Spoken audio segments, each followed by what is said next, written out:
tough decision to come up with a 23 to play a quarter final, so take us through those decisions around 9, 10, 13 in particular. I think like for me, we're pretty lucky in those departments. You know, good options, and I think it's been so tight the battle. You know, so it was. I wasn't in a losing position really, no matter what picks I got. Willie's got a heap of experience. Nick's been playing fantastic. We brought those two lads over, and they knew that they'd be sharing games. There's only two of them here. They'd be doing all the work themselves while they're over here. So, yeah, just it's like I know I'm going to get asked a lot about different selections today, but I'm probably not going to. I don't really want to give the reasons why. I don't want to tell the other team what I want to do, you know. So I'd rather keep it to myself, to be honest. But they're all good players. They've all been selected to represent Australia here, and they're all good enough to go out there and play in this match, and they're pumped about it too. So really happy with the team. Difficult day yesterday, or whenever we told the guys who weren't playing. You know, I think that was very, very difficult because some good players missed out. But once that was done, it's all eyes turned towards the match and everyone helping each other get ready.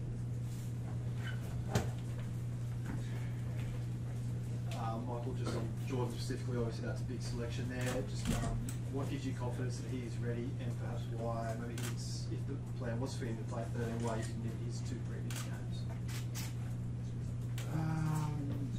We didn't sit back and earmark this game for him to come and play at 13. We just watched the games and made the assessments of each player as they went along. And there were things that we liked in what we've seen from Jordan, both on the field, in games, and also in training. I felt that this will be a game that will suit him in there. And the guys been in and around the squad for a while now, even though he's young, and he's more than ready to do this. The way his demeanour is, you wouldn't think he was picked, you know what I mean? He's just, you know, loafing around as per normal. So it's going to be great. You know, I trust him infinitely, and that's why he's been chosen. Is there an advantage even that, given that he's so young and raw, he might not, be affected by the pressure of the quarterfinal that others may not? I don't know, because I can't remember how raw it was when I was that young, and I've never played in the World Cup quarterfinal, so I wouldn't know. You know, like I really don't. I'm not trying to be smart all the time. I just don't know. I don't know how he's feeling, but he's looking good as gold. You know what I mean? He looks happy as Larry, like he always does. You know, he doesn't give away too much. He just cruises around. He's been excellent in training, so. You know, you make the selections, and then I feel really happy about the selection that we made here. Good. Michael, like you have, Eddie's changed some of his team as well. What do you make of the England 15 he's put out to start? Mate, they're all good players, you know. Obviously, we respect our opponents in all the games a lot, and obviously. The further you go on in the tournaments, you've got to maintain that respect for your opponent. But like I've said earlier in the week, the bigger focus for me has always been on our team, getting our tactics right, getting our mindset right for the game, and making sure that all the things we need are in place to get the job done. And that's really been my number one focus. So, yeah, like I said, maximum respect always to the opponent, but we're going out there to do the job, and to do that, I've got to be 100% focused on my players. How does it change things for them with Farrell starting at 10, Ford on the bench, Sladen Tuolang in the centre? Mate, I don't know. I really don't. I'm not. They're all good players. The guys who missed out are good players as well. You know, so just like our team. So I don't know. You have to ask them about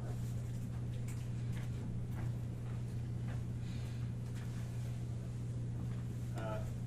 Michael, the decision to bring Reece Hodge straight back in, how have you kept him involved, and thoughts about getting him straight back out He's been just training as per normal. It's working, and like the players in each week with the players that haven't been playing to stay in tune. He's been doing some extra work on some specifics with his kicking, etc. His goal kicking. So he's had a bit more time to do that, and he's got a certain skill set that we like, and he's got a great work ethic as well. So I think it was a tough decision because, like I said, there's a player like Dane Petty who's not a good team, but I think it's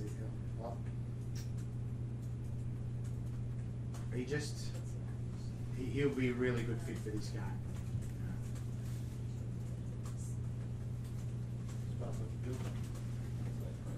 Michael, you just mentioned Dane Petty, and he was really solid in the games he came in. With Curly sort of having the head knock last week, is there any concern about playing Curly? What got him over the line ahead of Dane? No concern over playing him at all, like from a physical perspective, no, not at all. He's gone through the protocol like every player that has been in this situation. The 8-day turnaround gives him a little bit extra time to be ready, and as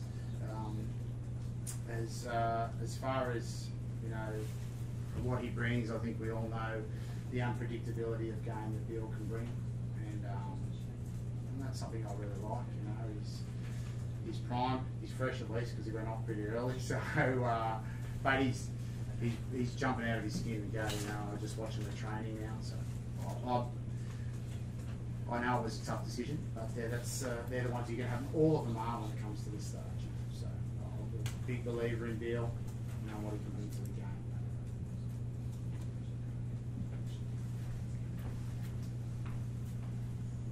Michael, question about Rory Arnold.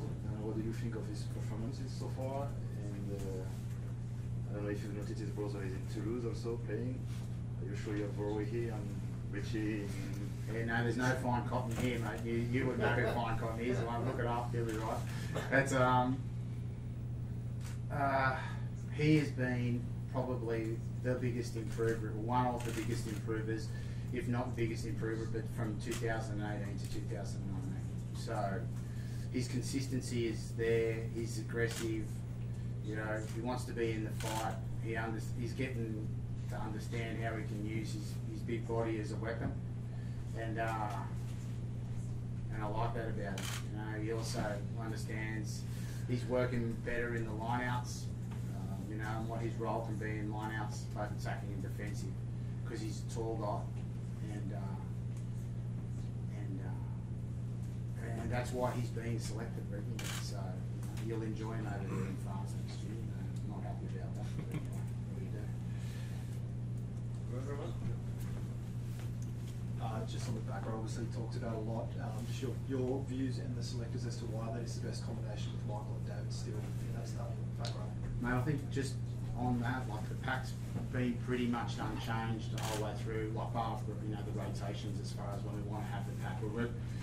We've been really pleased with the way all of our forwards are performing, and there's been a lot of consistency in that selection for what we think is our number one pack going into this game.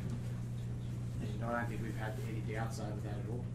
We've been very certain about what our selections have been in the forwards, and we've done that for a bit of a reason, and they've delivered on that front. So the consistency in them will tell me that they'll deliver again. Saturday. I was just going to say as well, there was a bit of external noise around Geordie, sorry about his mum and his rifle house church and whatnot. Has he been affected by that, and has that been spoken about with Jordan, the young guy?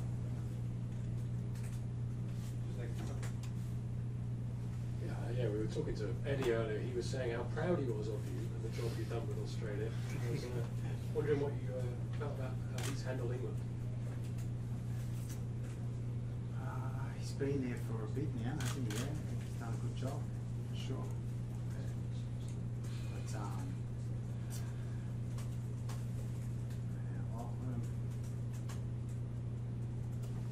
But always hurts me when there's an Aussie over there. You know what I mean? Trevor Bayliss and Eddie and Wayne Bennett, they're but you know what I mean? Because I want him at home. But it is what it is. What do you do?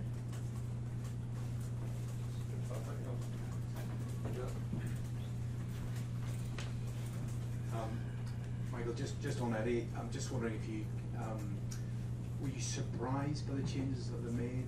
Were you expecting it?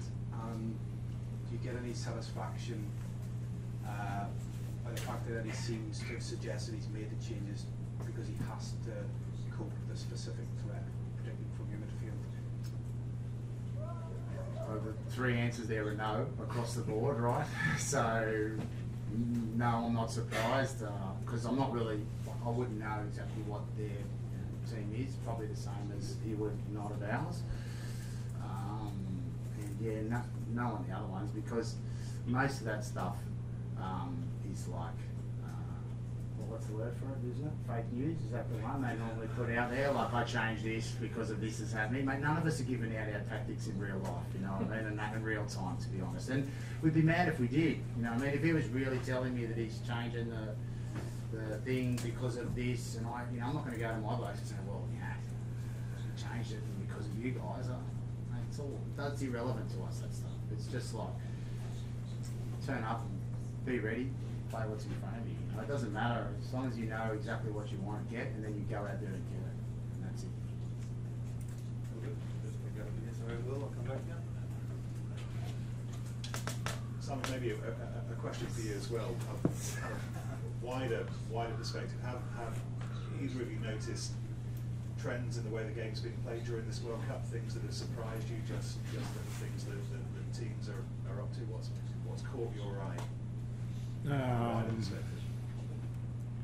Not too much really, because I've been really focusing on what we've been doing. So obviously, no, not really. Honestly, been really focusing on what we've been doing and just getting better at what we do each week, and just having that evolving. Got more than we're moving. Simon, what sort of week have you had with your forward pack, considering that everyone is building up the clash up front on Saturday? It's been a good week, like we've always said with Check. It's been about improving each week and evolving and getting better at what we do. So the boys have come in really excited about the challenge. Had a nice sharp week with the set piece, and they'll be ready to go.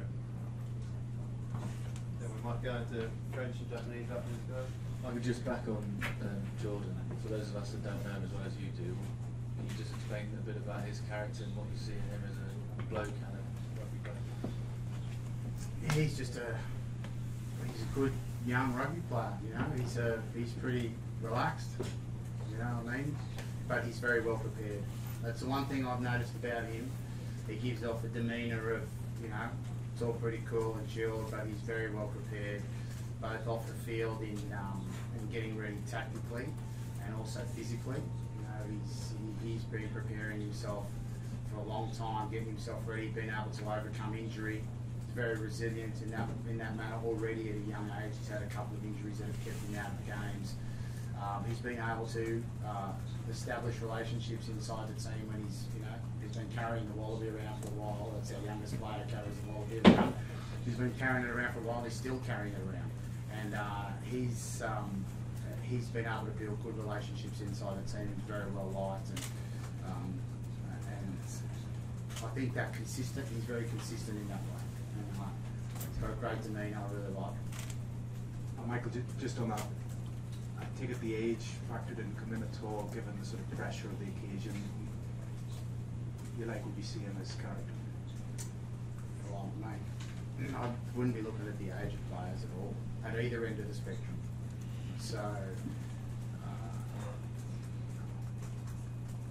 you just go and play football. This is going to sound silly. You just go and play football. You know, meet the challenges that are ahead of you, the obstacles. Yes, it's going to be fast and aggressive and all that type of stuff. And I'm sure, I know about that lad that he will rise up to that challenge. I know it. So I've seen it in